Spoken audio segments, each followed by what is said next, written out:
With what? Mary? Right there. We want to welcome everyone here today. I'm going to conduct for Sally because she's fading fast. And one of the reasons that she is she just had surgery. Most of you signed a card, and we're going to give that to her. If you haven't signed it, come up afterwards. And Amy Carl, do you know who Amy is? She's walking in the door right there. Made this. Oh, thank you. What is it? What is I'm it? expecting anything from you guys. Thank you, Amy. You made a We thing. just said you made.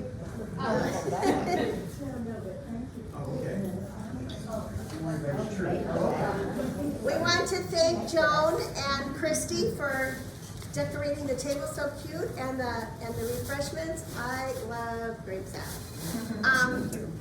I did not know they were doing St. Patrick's theme, and I was trying to decide between St. Patrick's or Easter, and I picked the right one because they did. So this is Look at shawl. that. Isn't that beautiful? I love shawls. Thank you, DAR. And I'm going to wear it right now. And here comes Alicia. Alicia's walking up the stairs, so, okay. First we're going to do the DAR ritual. We want to welcome our guests. On the, there's cheat sheets on the table, so you can follow along with us. Everybody please stand. When it says response, we'll all respond in unison. Cindy is our chaplain, and we'll go from there. To perpetuate the memory and spirit of the men and women who achieved American independence, to promote the development of an enlightened public opinion, and to foster patriotic citizenship. These are the objects of our society, daughters of the American Revolution. Keep that which is committed to the trust. Yea, I have a goodly heritage. Thou shalt remember all the way which thy God led thee. Blessed is the nation whose God is the Lord. Our Heavenly Father, we thank thee for thy guidance and for thy abiding presence in the life of our country. We thank thee for all of those yesterdays of our human race whose lessons and fulfillment have become a heritage to us. Continue, we pray, thy blessings upon this nation, that all who are parts of it may learn true nobility of manhood and womanhood. Grant us growth and understanding and increasing devotion to righteousness. In thy name we pray. Amen. Carol Wellsfries is going to lead us in the Pledge of Allegiance, after which Mary Ann Simmons will lead us in the American Creed, and then Barbie in the preamble to the Constitution.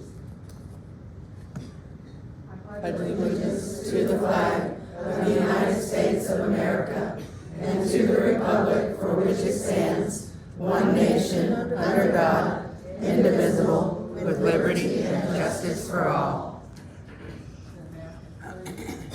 I believe in the United States of America as the government of the people, by the people, for the people, whose just powers are derived from the consent of the governed, a democracy and a republic, a sovereign nation of many sovereign states, a perfect union, one and inseparable, established upon those principles of freedom, equality, justice, and humanity, for which American patriots sacrificed their lives and fortunes. I therefore believe it is my duty to my country to love it, to support its Constitution, to obey its laws, to respect its flag, and to defend it against all enemies. United States of America, to form a more perfect union, establish justice, ensure domestic tranquility, provide for the common defense, promote the general welfare, and secure the blessings of liberty for ourselves and our posterity, do ordain and establish this Constitution for the United And Deborah will lead us in the national anthem.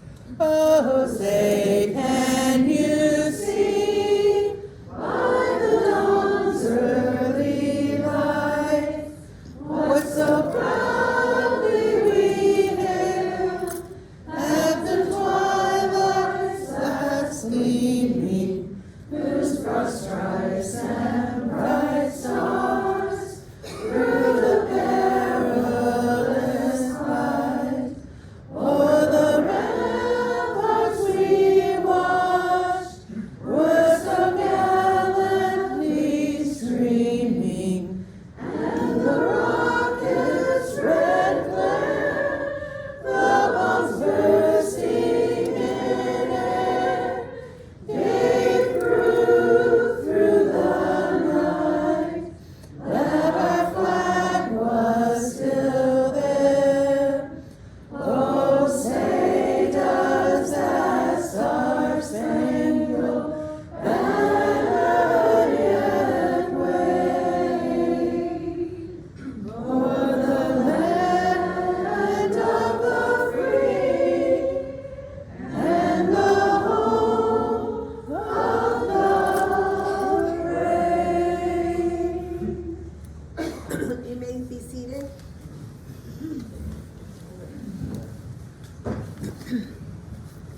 For those of you that aren't aware, Julie Thompson's husband is going through some serious health issues, and she is not here today, but she had turned in a supplemental. Does everybody know what a supplemental is?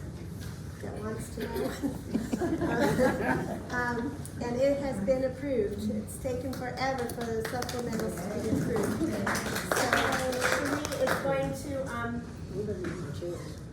So Cherie is going to share Julie's Patriot. Julie's Patriot was Michael Cornier, born in Germany in 1720. I found some records showing that he served as a private under the command of Major Posey on the Virginia line. He took the oath of allegiance in 1778. Julie went in with this supplemental showing that Michael paid the supplies tax in 1780 in West Pennsboro Township in Cumberland County, Pennsylvania. He died in August County, Virginia in 1796. One nice thing about Julie's line, when we proved this one, it has proved a new child. So that's opened it up for other people to come on in. So he was the son of Michael, Christian Corner was the ancestor. That she actually, the son of Michael Corner. So that was nice to be able to prove a new child too.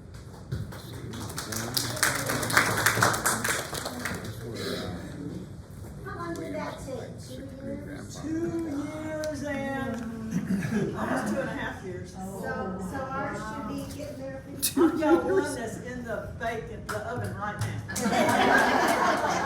And that is a new Patriot. It's been there since April 2022. DAR midwife, didn't she? Yeah. So it's taken right at a little over 2 years to get Patriots. Supplementals proven. Thank you. We're going to have the secretary's report by Christy Lane. Well, I emailed everybody my report, and if you are not receiving it, let me know, and I'll add you email to my list. I don't have anything else to add. Okay. And our treasurer's report, if you look on your table, there's a copy of our financial statement. Carol, would you like to report? We started out at the beginning of the month of February, the end of January. Yeah, and it's $13.99.40. Then we'll receive dues, and thank you for Rita. I don't think she's here, but she finally was gracious enough to pay her dues. And finally, I got it in February. And then we have Lucy May that paid. Cherie is doing her magic to get her as a member. So we deposited $278. But I'm afraid we had to put money out too, always. So we had to pay the Treasurer General $120 for Lucy May. So, and then Cherie, we repaid her for She's been buying member pins, because we're gonna get so many wonderful members, so we So our total at the end of the month is $1,527.44. And that is to the bank balance, so we're in good shape, guys. And our registrar's report. Our current membership, we have gone up to 63, which will be 64 today. We've got the number being assigned today at National. And Lucy May's application is at National level. So hopefully cross your fingers that we don't have any hiccups. And then we've got one still cooking for Jessie. But other than that, I don't have any applications that I'm working on. So if anybody knows of anybody who's interested in becoming a member, let me, somebody just point a finger over there. Are you interested? Oh, Jay, are you interested? I can volunteer you. Just let us know. It's a wonderful organization to belong to. It really is. And on the second note, I would still encourage, we had 2 takers from last month when I talked about the new members course. Cindy and Mary have started the journey. Can I just say, I'm excited. I've already started, and I'm just loving what I'm learning. Yeah. And like I told y'all last month, I've been in this organization 43 years, and I didn't know nothing.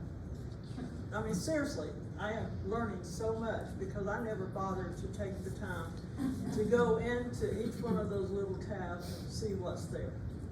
And it's not And it's difficult. just, no, it's really easy, and it's I mean, it's time consuming.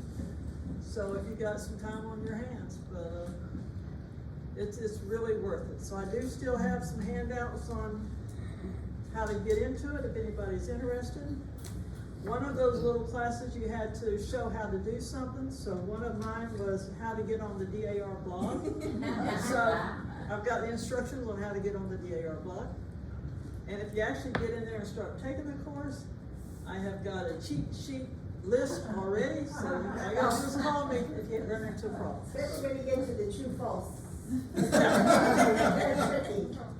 And the only other thing I had at Miss Molly's house at Christmas, somebody left this that belongs to this group. Trouble did. Huh? Miss Troubles. Oh, it's Troubles. And we have this that was found at the Constitution Day. Anybody recognize it? Claim it? Yeah. All right, if the, Cherie and Cindy and our new member to be Alicia, if you'll come forward.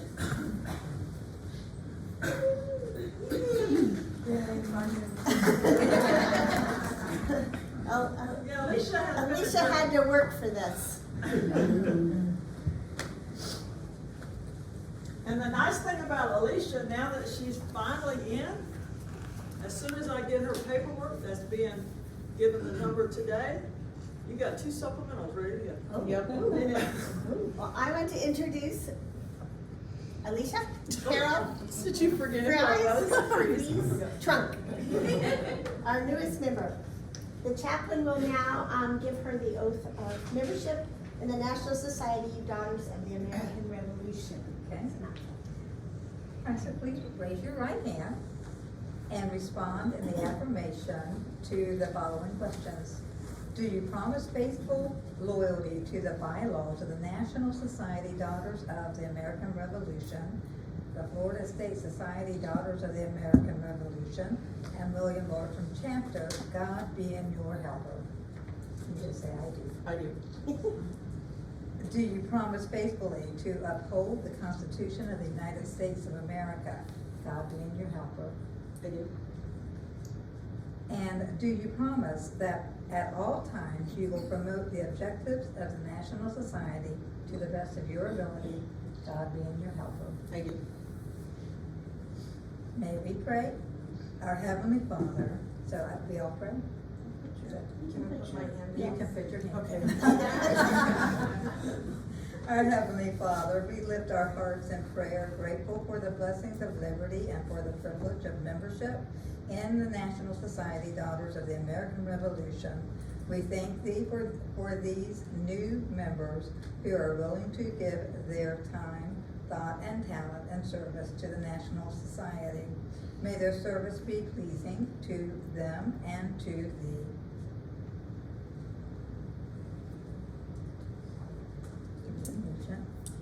I want to, but she has to get back. I want to welcome you to the William Bartram chapter, and Cherie has good back. Here, and this is your DAR pen. And while you're pinning that, I want to tell you a little bit about Alicia's patriotic ancestry. Lamel Raymond was born on August 5th, 1759 in Massachusetts. He resided in Richmond, Berkshire County, Massachusetts during the Revolution. He served as a private under Colonel John Brown Militia Detachment that had been raised in Berkshire County to support the men at Fort Anne. He was wounded at or near the Battle of Half Moon, and later wounded again in a skirmish near the Battle of Bennington. Bennington, Vermont. I don't know, it just said Bennington. That's where Bennington is. So, Alicia, this is all your documentation that I sent in to prove your ancestors. It is all yours now. Welcome to DAR. Thank you. Your mom and Luke's want to come up and have pictures? Okay, come get a picture. Yep. I like how you started to get up. You don't do pictures of me. You don't want to. Yeah, whatever. I don't She's care, I'm not another- fighting with her today. She's another line. She's down on the other. Where do you want us? Because You want everybody together? Well, or- but take them first. Uh-oh, what did I just do? I done broke the camera. Okay. And if Carol wants to join, She has to go through a different line. we would do Yeah. that. I went through my dad. Right, now Which you is can do where all she should be this. coming in through. Yes. Cindy You're and, next. Remember? Don't worry about it, just stay there.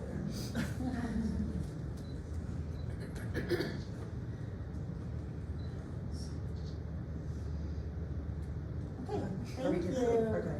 Welcome. Welcome. Congratulations.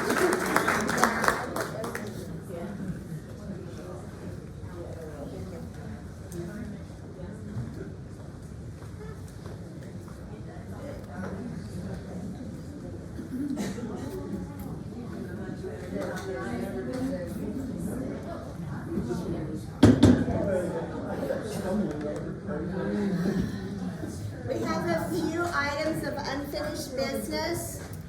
Remember last month we asked if anyone was willing to chair the Christmas tree committee, and we have a wonderful volunteer.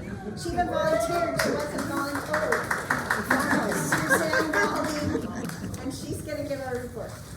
Yes, I checked on this, and the Green Cove Christmas trees, apparently you have to have an account, which I did. And they will send me something notifying me of when I can go online and do it. I've added 50 more trees this past year, and I think they had like 200. So, and they get signed up within 25 minutes. So, it's gonna be up, and maybe we'll get lucky. Usually it's October. Pardon me? Usually it's October. Yeah, they Yeah. told us the deadline. Yeah, so anyways, I'll just wait on that, but in the meantime, if anyone wants to help out with that, that'd be great. If that doesn't happen, we can always do Bex for the, it sounds like the same amount of money. So, that's where we're at on that. If during the year, during any patriotic times of the year that there's stuff for sale, y'all wanna grab it, something for a Christmas tree, that'd be great. So anybody else wanna help out? Everybody raise your hand. Everyone, raise your Oh, we got one over there. Help make some, Just pick up decorations, get together, have lunch, make. yeah, have lunch. Oh, you're gonna help? You're gonna help? That's nice of you, Lyle. So, voluntold. I didn't see your hand, so just come up to Suzanne afterwards. Nicole was the Nicole. only hand I saw besides Lyle. Oh. And he has to. Sally did. Joyce. Sally. Okay. Oh, I saw that. Oh, yay, Carol. There's a half of one. Okay. There was a full one over there, but she backed up.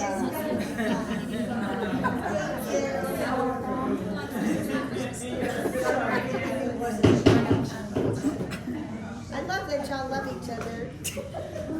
Well, we're trying to get through. So the Ocala chapter, I don't know if you remember, did a luncheon, but it was on a day that most of us couldn't go. It was called a Toast to George Washington. And what they did is it was our regional council. And what they did was they asked each chapter to provide a toast to President Washington from a different aspect of his life. And there was like the George Washington the orator, George Washington the general, and I chose George Washington the husband. And this was our toast to George. George married Martha Dandridge Custis at her home in New Kent County, Virginia, on January 5th, 1759. The marriage came packaged with Martha's children from her first husband, Daniel, as well as a vast estate consisting of over 17,500 acres of land and 300 enslaved individuals. Both Martha and George were in their late 20s. Although their first meeting is lost to time, George may have met Martha while she was married to Daniel because they traveled in the same social circles. Their first recorded meeting was March 16, 1758. George went to visit her, and he left the house slaves generous tips after the visit, perhaps to impress the young widow. He returned one more time before heading back to his military post. Within months, George was renovating his house at Mount Vernon, and Martha had ordered wedding finery from London. Martha trusted the 6'2" George. His statue must have made her little 5-foot frame feel safe and protected. She trusted him from the beginning of their marriage, giving him complete control of her widow's third to manage and to protect their financial affairs. She also trusted him to raise the children she had brought to the union. Martha loved George, and he loved her. She hated being apart from him. They missed each other so much that Martha would spend winters in military camps to be near him. Remember, she had this vast home and beauty, and she'd go camp out with the soldiers. Do you remember when Caddy Green came and spoke with us? Well, her husband, Nathaniel Green, wrote to his wife that George and Martha adored each other. They were publicly affectionate, which wasn't a thing at that time, and their marriage was one to be admired. George died on December 14, 1799. Martha made a remark displaying her undying love for her husband. "'Tis well," she said, "all is over. I shall soon follow him and will have no more trials to pass through." Raise your glasses. Here's to George, a faithful and loyal husband. He not only led the way as commander of our nation, he led the way at home. We love you, George. So that was our toast to George Washington. We wanted to thank everyone that donated pet food for the ARC Animal Shelter in Crescent City. Cherie delivered that and put a picture of the lady accepting the food on Facebook. If you don't have Facebook, that's where most of the happenings and announcements and everything, other than Christy sending out emails, come from. And that's where you'll see a lot of pictures and things. So it's a private group. No one can get in there unless you're a member. So one of us has to invite you, so, A Facebook friend, you. Facebook And friend, then- so, yeah. So you have to be a Facebook friend with one of us and then you can get in. So if that's confusing, just holler afterwards. We have new business, the Freedom Fest discussions. Vicki Dennis couldn't be here because of work, but she's going to go to the Freedom Fest and dress in colonial garb, as she says, and she would like for us to have a table. In the past, we have not done that because it conflicts with the same day as Bartram Frolic, but Christy is very familiar with the Freedom Fest, and so we wanted to have her discuss a little, and then we can decide if we're gonna do it or not. Okay. Well, this year it's on, April 29th. It's always the last Saturday in April. And I think it's on the 29th this year. We're open from like 10 to 4. We provide all the vets with a free meal, vets and their families, and then there's a small charge for anybody else who comes, and we use that money to fund services for the vets. We give them things and help them meet their needs. If they need a wheelchair ramp built at their house, we can do things like that. So the church sponsors it, but the church doesn't receive any of the funds. It all goes back into the vets. 27th? Okay. Yeah, it's the 27th. It's the same day as the Frolic. So I guess we need to decide. It always conflicts with the Blueberry Festival too. Yes. How many, what? I had a table out there last year for SAR, and I really appreciated that. It was a lot of fun. So we could share your table? Sure. Thank you. We only need a couple of ladies if, Right. some want to go to the Frolic and some can come to the Freedom Fest. So does everybody agree that that would be a good thing for us to do? Yes? I think that's where I met you all the very first time was Was at at the- Vets Freedom Fest. Okay. Back And when we can bring our stuff. Nancy was Yeah. regent. So that leads us to the Bartram Frolic, which is the same date, April 27th. And the last, couple years ago, we did a bake sale, and then last year we did a bake sale, but they moved we stayed where they assigned us, and the other people moved. And so we were kind of stuck there by ourselves and decided that we weren't gonna do bake sales again. It was too much work for a little amount of return. But Sally would like a few of us to dress up and just kind of walk around, maybe have a basket with stuff we can give out, or Cindy has volunteered to be the chair for the Frolic Committee. So if you want to go to the Frolic and help her, please contact her. Or Cindy, if you want to do the Frolic. And Vicki is the one you want to talk to if you want to do the Freedom Fest. or Christie. Yeah. Christie, okay. And you had down state conference. I don't know anything about that. I don't either. We'll pass right over that. Cherie was talking about the new member course, and one of the things you have to do is you have to have a little project. And my little project is I'm collecting used Printer cartridges. empty ink cartridges. So if you can bring them to the meeting, once I have 20, they'll give me a prepaid postage and send it off, and all the money, or a percentage of it, goes to support the DAR school in Alabama. I believe I'm supporting Alabama, but. Is there anything that we haven't discussed that needs to be brought up? Okay. We're going to adjourn the meeting like that. And then I'm going to introduce our speaker. Raise your hand, Bob. Ta. Maybe I should stand up. I'm going to tell you about Bob. Bob Lee is a 30-year veteran of the Florida Fish and Wildlife Conservation Commission.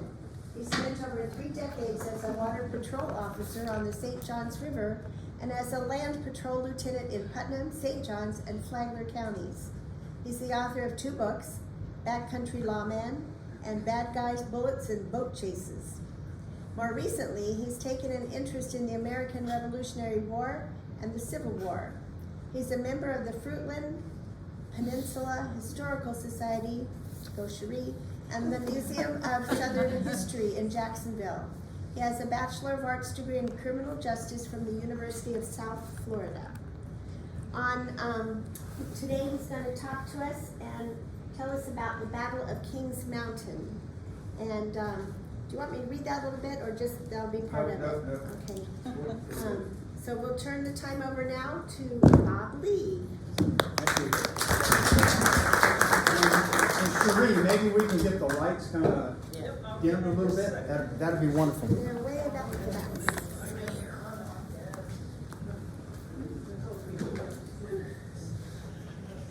All right. Well, greetings, everybody, and thank you so much for the invitation, Mary, to have you with you all today. Listen, it's an honor, and I'd like to be anywhere in a crowd who appreciates the United States of America. I think that's really important. And obviously, from what all happened before this, you really do, or else you wouldn't be here. And so, Battle of Kings Mountain took place on October 7th, 1780. I want to fix the location for you first. And so, it's at the very northern part of South Carolina, just a couple of miles from the North Carolina border, and a little over 30 miles west of Charlotte, North Carolina. Now, up to the point where I read this book, which is Washington's Immortals by Patrick K. O'Donnell, my interest has mainly been in the Civil War, right? So I've done a little bit of reading on the American Revolutionary War. And I'm going through the book, and it's really well written. And I get to page 280, which is the chapter devoted to the Battle of Kings Mountain. And after I got finished reading that chapter, I looked over at my lovely bride, Karen. She's sitting next to me on the couch, and I said, "We need to go to Kings Mountain." And she said, "Well, what's at Kings Mountain?" I said, "It's a battlefield." And now my wife has never rolled her eyes once in our nearly 50 years of marriage. However, I imagined in her head that there was just a little bit of an eye roll, you know. And then she said very, very kindly, "Well, okay, good, I'll bring a book. Battlefields are not really her thing." And so we did, and we went, and it was great. And so, I'll tell you what, I'm a little bit out of focus on that, I think. Maybe there? Okay.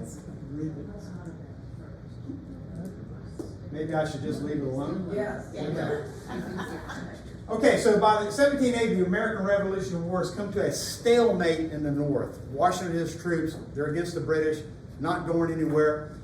And so 5 years into the war, there's a lot of attrition on the British side. A lot of their troops have been killed. And up till about this point, they really didn't want to bring on any volunteers, loyalists, into the British forces. They looked down upon them. They thought they were illiterate, ignorant, and nobody could fight as good as a British regular soldier. However, after about 5 years, they realized they had to start bringing on volunteers. And also, they began to realize that, or they believed, and it was erroneously, that they should begin a southern campaign and come up through the Carolinas. And they were told, they were given information that there were many more sympathizers, loyalists, if you will, Tories, to the British cause than there were toward the Patriot cause. And they would be wrong. And so, when I went to the Battle of Kings Mountain, the National Battlefield Park, obviously I had to get a tour, right? They have tours, and the park rangers get the tours, except on this day, I got very, very lucky. It's about 2:30 in the afternoon. There's another couple and myself, that's it. And there's Professor Michael Baxter, who gives us a personal tour. And he was an instructor in world history, Civil War, and he specializes in the southern campaign of the American Revolutionary War. I was so lucky. But here's just a short bit from him. He did this for PBS, his opinion. The British Army was known as the best trained army in the world at that particular time. The Southern Campaign is really the ending of the Revolutionary War. Without this battle, I don't think that the Revolutionary War would have come out the way that it came out. And that's not only his opinion. Thomas Jefferson thought the same thing. And after the American Revolutionary War, there was one of the British commanders, I think it's Henry Clinton, who came out and said that this was the first break in the chain, if you will, that led to a series of successive failures that ultimately led to their surrender at Yorktown. And so just a little bit about the park before we'll come back to the battle in just a moment. Regardless of whether there's a battlefield here or not, this is an absolutely magnificent piece of ground. As my wife and I were driving to the park, and I'm kind of a geek on elevation, I'm looking at my watch, and so it varies between 800 and 1,000 feet. The very top of Kings Mountain is 1,000 feet. And so it's basically a collection of small hills, and there is no mountain there. They have this is the park headquarters. They got a beautiful museum inside. And so this is the 1.5-mile loop trail, paved loop trail that goes around Kings Mountain. Now this lower section goes around the northern part of the mountain and comes up, then it comes up across the crest or the Razorback Ridge and down. It's easy walking even for mature folks. I saw people out there with walkers and canes, and there's one little portion where you have to ascend the slope, but other than that, it's really nice. And here's another photograph just to kind of give you the feel for what it looks like. And as I'm speaking, I also want you to pay attention to the trees and the diameter of the trees, because we're going to be talking about that and what the forest was like in 1780 as opposed to what it is now.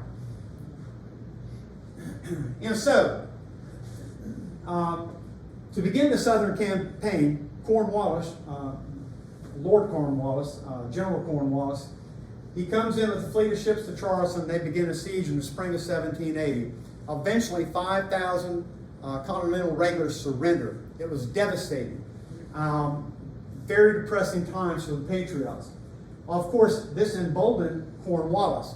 Cornwallis from Charleston then travels to Charlotte and sets up headquarters in kind of a remote outpost. On his right flank is this fellow called Francis Marion, also known as the Swamp Fox, who's just given the British heck with only about 70 volunteer troops. And if any of you are familiar with the Civil War here in Putnam County, you may have heard of Captain J.J. Dickinson. He specialized in irregular warfare, guerrilla warfare. Well, so did Francis Marion. And so Cornwallis decided he was going to put most of his efforts, if you will, into this section, South Carolina and on up into North Carolina. And he was going to go in and he was going to recruit a volunteer militia for the British Army. And those that did not want to be recruited would be hung, basically. Their homes would be burnt. Oh yes, absolutely. And so at this particular time, there are skirmishes occurring almost every day because Cornwallis is in Charlotte, but he's sending out foraging teams. And those are small groups of men, and Patriots are taking them out. And when they find them, they'll kill them. And so it goes back and forth on both sides. Now, this is the point in the book where it really made me sit up straight, is that 1,000 what they call over the mountain men, these are mountain frontiersmen who are uneducated, untrained, undisciplined in proper military tactics. And so when they come to this battle as kind of a disparate group from all parts of the country, up to 300 miles away, they fight the only way they know how, and that's with a tomahawk and a long rifle. And that was it. And they had plenty of practice fighting the Indians. A lot of the times these fellows, it might have been a small hamlet or maybe just an isolated cabin they were living in. And so they fought for survival every day against the elements and again, against the Indians. And so General Cornwallis sends in Major Patrick Ferguson. And he's the one who really sends out the message to everybody in South Carolina and North Carolina that if they don't come over to their side, he's going to kill them, hang them, and he's going to lay waste with fire and sword. And so this is best illustrated at the Battle of Waxhaws. They call it a massacre on May 29, 1780, when the British went against a group of Patriot militia. The Patriots surrendered almost immediately, and then the British basically slaughtered them. They killed 113 of them outright. There's another 150 or so wounded. And so this news of this massacre, it got out, and it kind of emboldened all the patriots, all of those who were sympathized with Washington's cause, the American cause. And so they started gathering from hundreds of miles away, and they would come from outside of the colonies on the other side of the Appalachian Mountains. It would take some of them 2 to 3 weeks to get to this spot where they could rally up, and then they were going to go after Ferguson. Ferguson has roughly 1,100 troops at this time. And so here's just one look at a painting I pulled down off the internet of what they call an over-the-mountain men.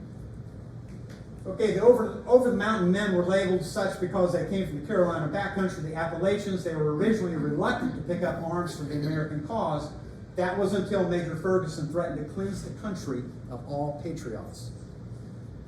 They were rugged frontiersmen and individualists whose survival skills and experience as Indian fighters, guerrilla warfare, served them well at the Battle of Kings Mountain. The British referred to them as the most powerful looking men, tall, raw-boned, and sinewy with long matted hair. In other words, they were one step away from being feral. Okay? Honestly. I mean, they kind of live like animals. And so here's a nice painting. It kind of illustrates the distance they're coming to gather up from 300 miles away. Now, there were about, I'm going to call them 9 different detachments of patriot militia, these volunteers, these over-mountain men coming from different places. And each of them had a leader. Now, their leaders had experience in battle. They had experience in battle against the British, not necessarily the men under them. But this fellow here, Lieutenant Colonel William Campbell, he brought the most volunteers with him. He brought 400. Now, generally, when you have a battle like this, you want to have a general with one person in command over them. Well, there wasn't anybody. And so it's kind of, he became the de facto leader, very loosely, of this entire group. And then we have our antagonist in this story, who's really kind of an interesting guy. British Major Patrick Ferguson, reputed to be the best marksman in the entire British Army. A gifted organizer and a ferocious fighter, he believed the best way to win the war was to kill all of the rebels. And so, just kind of it's almost a side note, but I find it interesting. Before Ferguson came over to America, he had invented what was known as the Ferguson rifle. It was a breech-loading rifle. And What does that mean? that means it's loaded from the breech. A muzzle-loader rifle, you put your powder in, you put your shot in. You can load it from the breech, which was really a big advancement. And this was a rifle. It had lands and grooves. It was extremely accurate. However, the reloading of it, or the loading of it, this looks like a lever action. It isn't. You had to spin this thing down. You drop in your powder and your shot, you spin it back up. It required a great deal of skill to do that. Now, Ferguson was very skilled at it, and he demonstrated for the British commanders, and I've read this several places, that he could load and reload and shoot 6 times and hit a target at plus 200 yards. Personally, I find a hard time believing that. I know we have another expert in the audience with black powder, right? But that's what they say. And then he had also demonstrated laying on his back and putting a bullet through the bullseye 250 yards with this gun. He was very skilled with it. But to train other people to do it is very difficult. There's only 100 of these guns made. And there's just a little better example. Now this photograph I took at the museum there on the site. But this is what appears to be a lever, but you really spin it down and then you spin it back up. Okay, so now we're going to go back because I find this hugely interesting. This is Ferguson here. He is now a captain in the Green Jackets as a rifleman light infantry team for the British.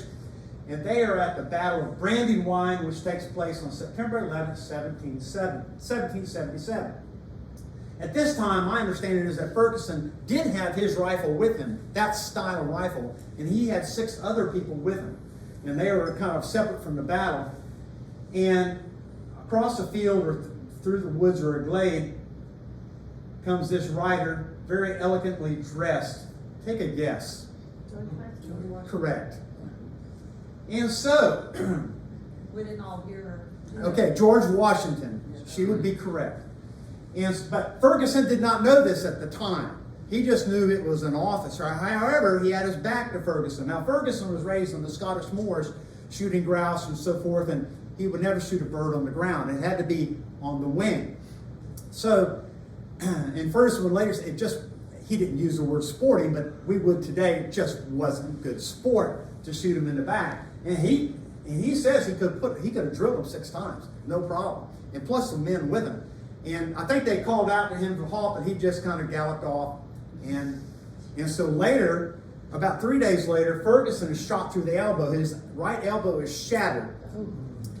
He will never be able to use his right arm again. And so while a surgeon's working on him, somebody comes in and they tell him, well, that was George Washington. He said, I still wouldn't change a thing. It's just not right to shoot a man in the back. So we have Ferguson to thank for that, even though he is a very vicious character like a lot of the British officers were. I just thought that was hugely interesting to find out that backstory. And so back to the Battle of Kings Mountain. And so the Battle of Kings Mountain is on 40 acres itself in a 4,000 acre park. Okay, so the battlefield is not that big. And this, they call it a Razorback Ridge, and it kind of runs like this. And this is mainly more or less east to west, west to east. This would be north, this would be south here. And so before all the militia came here, the patriots, they gathered up 15 or 20 miles away at a place called Cowpens, which would later be the site of another battle. And they had 1,400 originally, but a lot of the men were sick. Some of them were starving. Their horses were beat down because they had traveled so far. So it was decided just to take the healthiest to Kings Mountain. So out of that 1,400, they selected 900 men. And so they traveled on horseback. And as they're heading toward Kings Mountain, they don't know exactly where Ferguson is, but they know they're on his trail. They send some scouts forward who pretend to be Tories, loyalists, and they came up to a cabin with a woman there, and they say, have you seen Major Ferguson? We want to catch up with him. We want to join his group. We're loyalists. And she said, oh, sure, my daughter sold us some chickens right up there on top of Kings Mountain here, just, earlier today.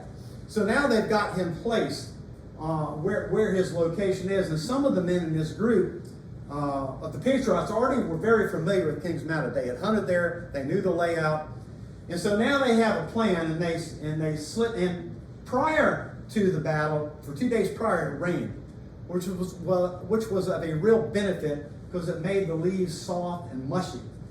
And so rather than send in the whole group, the patriots sent in their best scouts, just maybe 1 or 2 or 3 at a time, and they come in from this direction here, and they start to work around the mountain. Now, Ferguson had pickets lined up at different stages at the base of the mountain. They slipped up on these pickets, and they hacked them down with knives and tomahawks and killed them without a shot being fired. Now, there's 1 or 2 that they captured alive and got them to give information about specifically where is Ferguson on this mountain. They would have been encamped right here. They would have been bivouac here. Their wagons would have been here. Their tents would have been here. They are able to surround the entire mountain with 900 men without Ferguson or his soldiers being aware that they are there. And so now the over the mountain men are positioning themselves in one of the sentries up here on the ridge. They see a movement, a shadow, and there's another shadow, and finally he says there's something wrong. He fires off a warning shot. Then another sentry sees something, but still the over the mountain men don't fire a shot. They have a plan. They're not firing a shot. And finally, when they're ready, there's a war whoop, Indian war whoop, and that began the attack. And at first, Ferguson believes that it's only on the north side where the shooting is, but then he realizes the shooting begins here and he's surrounded, so he has to divide his troops up. Ferguson, even though he was he's supposed to be a very good military man, knew procedure, but he did not put up any breastworks. He did not put up any abatis, no protective barriers that they could shoot from. Now, I'm not familiar with those terms. Are those like just trees piled up? So right here, this is a Civil War picture. I just pulled this down for example. Those are stones and logs. Okay, breastworks would be, in this particular case, you could very well have used trees, okay, and maybe some stones, and he could have made them. They did this, many battles, particularly in the Civil War, I mean, they did this routinely. They would, what they call entrench. They dig trenches or they put up breastworks. And neither did they have any abatis, the sharpened sticks you see coming out to prevent or at least slow soldiers from coming uphill. And so I want to go back to the trees. So this is Professor Baxter and talking about the American chestnut trees that would have been there at this time. Patrick, you can see that the stump went right around here. So if you can imagine about 7.5 feet through the center. So if you can imagine something about twice as tall as these trees with a 200-foot canopy, 100 feet on each side, that's the battle. That's the way this battle is fought. So if you look at this, if you were down here and you were hiding behind this tree, this would be enormous. Nobody could shoot at you. You just have a clear shot, right? There's a stump. All you have to do is wait as the British are coming down this hill, go out and pick one of them off. Unfortunately for you is that if you're this close and they get down here with their bayonets, you might be a little too close, okay? So if you could be, again, Tennessee long rifle, it's good for 250 yards. If I am basically 50 or 60 yards into the woods on the other side here, I can still go out and shoot easily somebody at the top of the tree, where you are. So. Top of the hill, yeah. Yeah. And how high is that knoll there from where we're at, do you think? About 130 feet. Okay, from where we are now. So there's your American chestnut.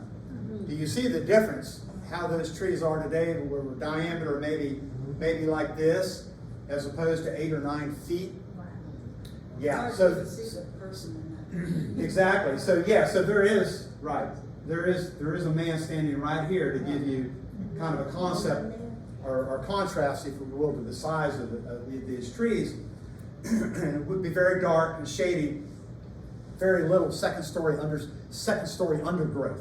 Okay, here's another example, and you can see the women sitting up here in the cut.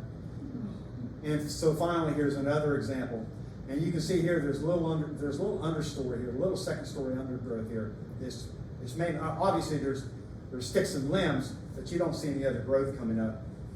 And so that's an entirely different. In my mind, that changed everything, the concept of the battle. And even the paintings you're going to see later, they painted them as it looks today rather than as it would have looked then, which I found interesting.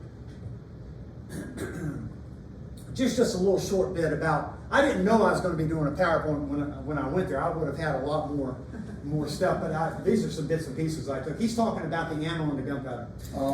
You got your 35 balls, you got your shot. You're not going to use all of it because you got to walk 400 miles pretty much back to Tennessee. So you're going to have to go out and keep some of that reserve, which means the average guy is probably only going to fire 20 or 25 of his shot in the meantime, and he's going to keep 10 or 12 because the powder we use in this battle comes from Asheville, from a woman who's going out and runs a powder mill. We don't have powder everywhere. And so if you've read anything about the American Revolutionary War, particularly at the beginnings of it, Washington had a lot of trouble procuring gunpowder. The British, they had all the gunpowder they could possibly need, and their quality of their gunpowder was better. This woman he's talking about, he goes on to say,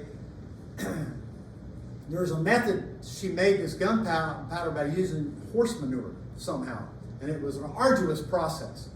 So I found that interesting. So yeah, the gunpowder and shot was very valuable, but these men have come 300 to 400 miles.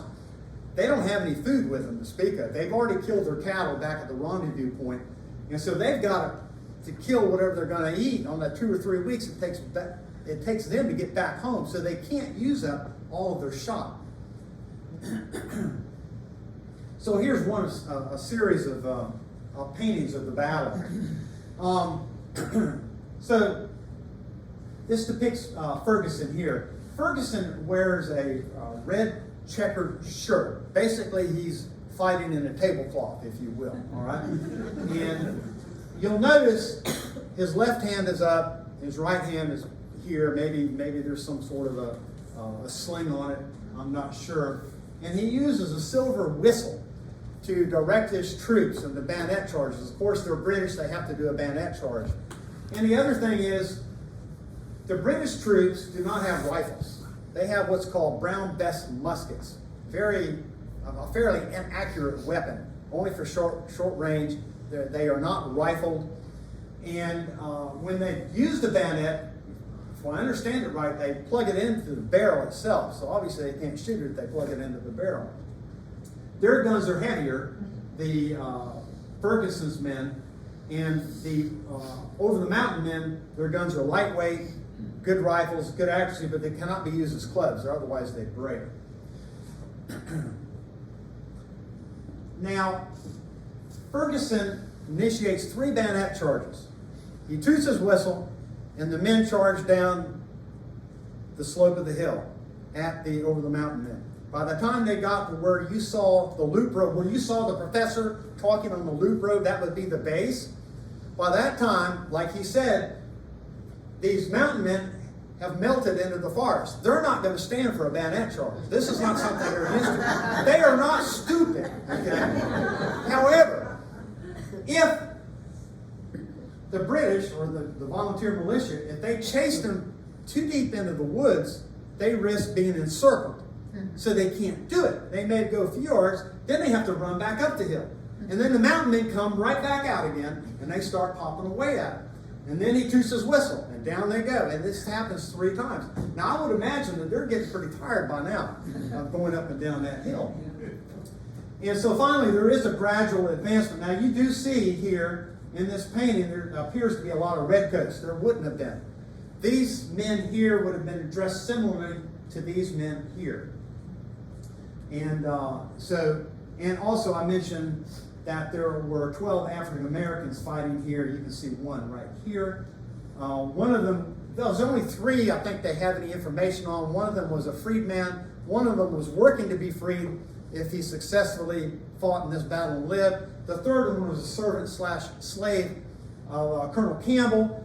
And after the battle, he was given his freedom by Colonel Campbell. And the others, I don't think they know much about. And so there's a little closer picture. You can see the red checkered shirt here. And they're starting to close in on Ferguson. Now, to add a little more to the story, there are 2 women up here on top of this hill.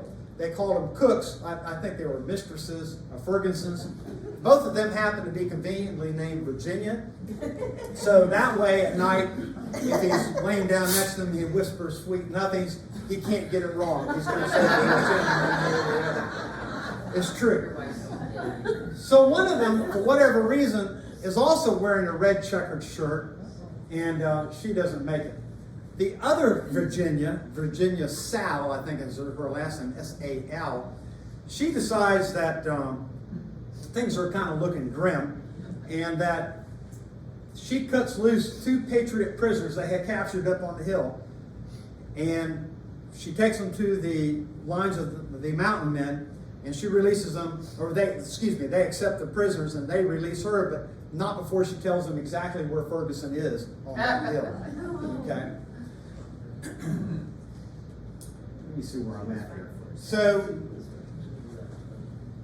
they continue to progress up the hill, And eventually, when they get to the top, the British run out of gunpowder, and then it's hand-to-hand combat.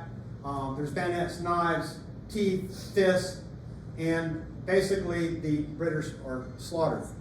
Now, there's one of the loyalists, militia, the volunteers, he puts up a staff with a white flag on it, handkerchief, and immediately one of the patriots shoot him because they remember the Waxhaws massacre, and now it's time for them to give it back to the British.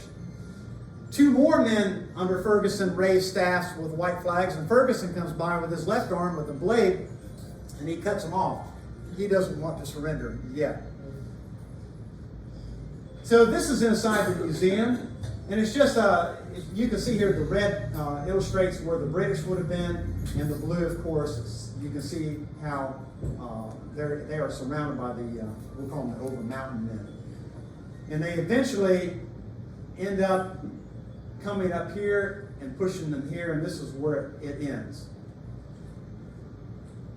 Now, something else I wanted to point out is that before the Over the Mountain men began the battle, and they knew that the fellows on top were dressed similarly to themselves, they put pieces of white paper or maybe a white handkerchief or something white, a feather in their cap, so that they could identify themselves during the battle. It was very chaotic. At the same time, and by pure happenstance, the loyalists on top, they put sprigs, some twigs or sprigs in their hats so that they could discern who they were as opposed to the patriots.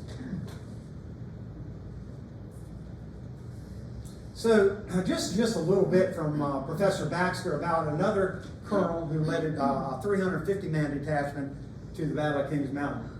You know, the other, if I were throwing a baseball, I could throw twice as far as the width of this, the battlefield. It's just really narrow. You can see that I've got people from all over the place. The people in North Carolina we just talked about, which is people from the South Fork, are right here. I've got people over here that are from what is now Cleveland County, North Carolina, then going all the way up in almost to the mountains, almost to Asheville. So I've got people that are going here. So Benjamin Cleveland is the leader of the folks that are here. Benjamin Cleveland is 6'5" tall and weighs 350 pounds or more. The scale only went to 350, so we don't know exactly how much he weighed. He's going to be on a white horse, and right over here, he's going to try to ride his horse kind of on an angle up to the top of the ridge during the battle. We know that the horse doesn't make it to the top. Now, if you're British, the guy was so fat that the horse died. If you're an American, the horse was shot out from under him. In any case, he doesn't. And so, remember, he said Cleveland's horse was shot out from beneath him, and here's Cleveland here riding Ferguson's horse away from the battlefield. So this painting was commissioned. It was done fairly recently, 2012. So I thought that was great. So this is the, I hope I'm saying this right, the Karen. Say it again. Karen, I've got it. Okay. So this is where Ferguson dropped, right here. So they before they stacked rocks on them, the Over the Mountain men desecrated by relieving themselves on him, but not before he was stripped of all clothing and accoutrements.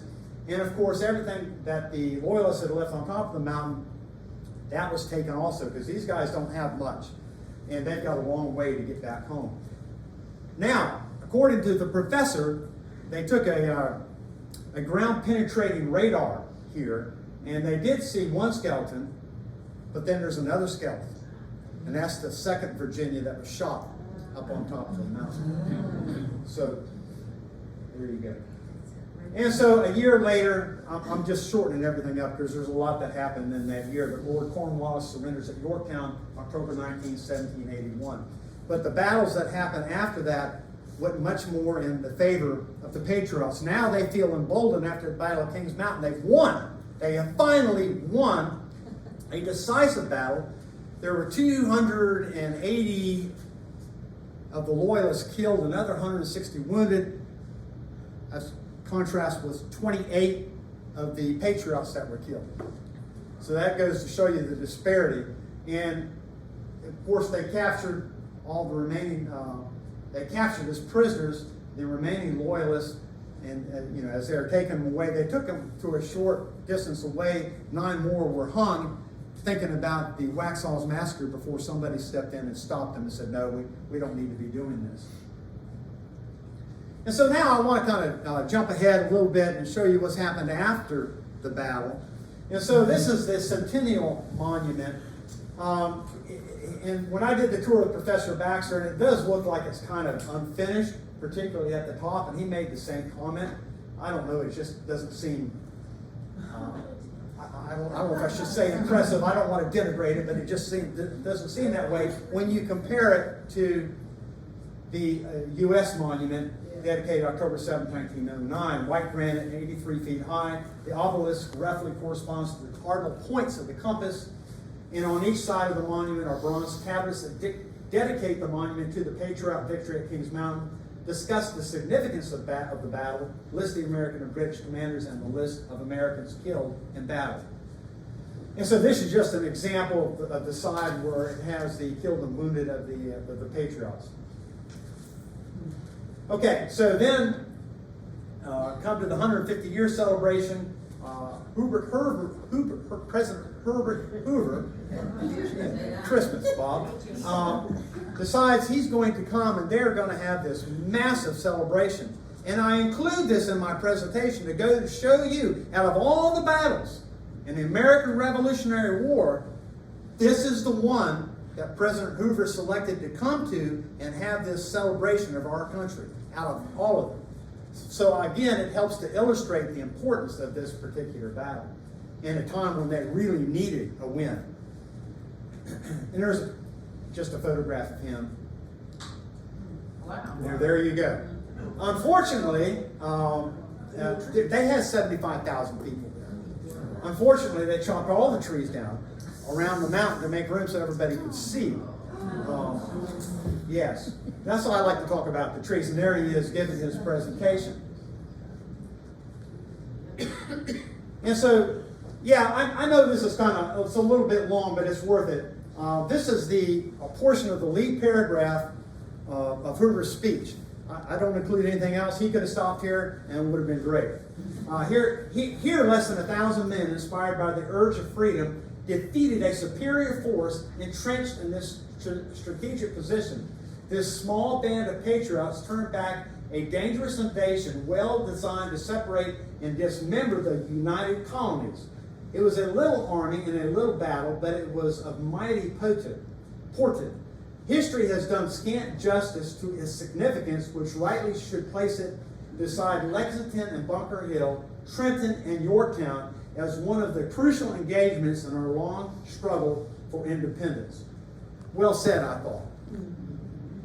And so here's just the plaque, if you will, of the dedication. Daughters of the American Revolution. Oh, it's coming too. I get the best parts fixing to come.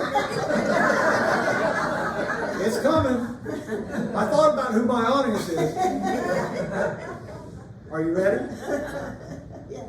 Since the 1800s, one of the strongest partners in the efforts to protect the battlefield has been the Daughters of the American Revolution, or DAR.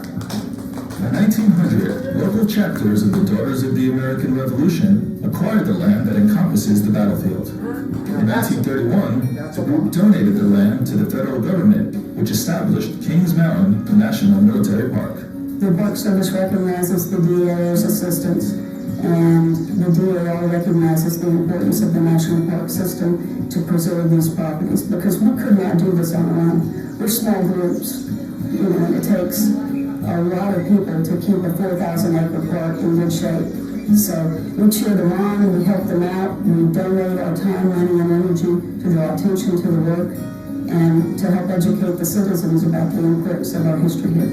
Even to this day, the Daughters of the American Revolution actively work to discover and commemorate those who fought here.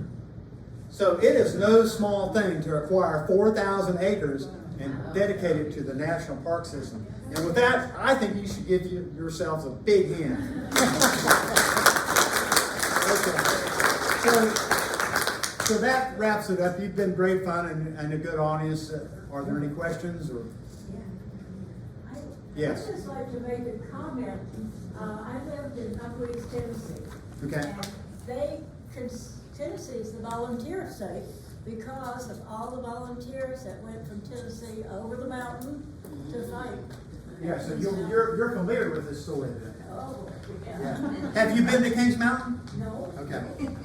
No, but also in East Tennessee is the town of Jonesboro, and because what is now Tennessee was a part of the North Carolina territory, and they were taxed, but they were over the mountain, so they didn't get any benefits from their taxes, and they seceded and formed the state of Franklin. And Jonesboro, Tennessee was the capital. John Sevier was the first governor. They had Now, he fought, pharmacy. Sevier fought at the Battle of Kings Mountain. Yeah, He was one of the leaders. Correct. Yeah, absolutely. It's great history. Yeah. They got it all on Jonesboro. Well, it's, they did some good work, and I mean, they shamed the British. They shamed them big time. And so, anybody else? Oh, yes. One year, my husband and my sister and myself, we went to Kings Mountain because our patriot was at Kings Mountain. He was a prisoner guard there. And he also did cowpens and Guilford Courthouse, Yorktown. But that place is really impressive. No, it is. If you get a It's chance to absolutely go. gorgeous, and it is a national battlefield park. So there are 4 different designations for national battlefields, and so when park is added onto it, it actually has a higher status. 1, it has to be large enough to be a park, and at 4,000 acres it is. And 2, there had to be a strategic change as a result of the battle, and there was, particularly with sentiment, and obviously it had ended a year later with the surrender at Yorktown. But you mentioned the Battle of Cowpen, which happened a little bit to the west of Kings Mountain, and that happened 3 months later, early in January 1781. There, the over the mountain men, if you will, they whipped the British regulars, the regular troops, not the volunteers. They were the real deal, and they whipped them bad. And so that kind of began a progression. There's a battle at Guilford's Courthouse, and it was kind of a tactical victory for the British, but yet the Patriots managed to destroy 25% of their army of that battle. So it just kept progressing until they had to when they got to Yorktown. So anyway. The national project called America 250 is going on right now because July 4th, we're out of 1900s. 2026 is our 250th anniversary of our nation. And so like Bob was saying, all these battles, all these events took place over a span of a few years before we didn't just one day decide, let's have a revolution. It was a progressive 8 years. thing. I mean, it went on for 8 years. This would be part of that celebration. So we thank you so much. You're very welcome. They're very kind, and so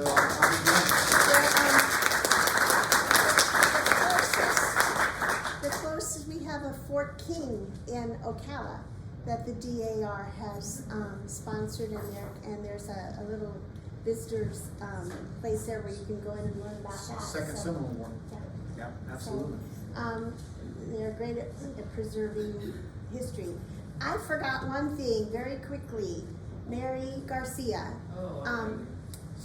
She last month we did a show and tell of things from our ancestors, and she had something she wanted to share. Well, I had to leave early, so I, gosh forbid, got meetings everywhere. I've had this at home, and I'm just gonna bring it. This is not my ancestors that linked me to DAR, but it's the crest of the Williams family. But what was really kind of fun is if you turn it around, it actually has a lovely history statement about it. So I will pass that around, and I love the ravens on the crest. So that's from the Williams family. So we're all related, as they say. And if it's time to go. There's food here if you're hungry, you want another snack. Feel free to sit and chat. I want the recipe for those cookies. I think I they have didn't like make lemon them. and white chips. Publix.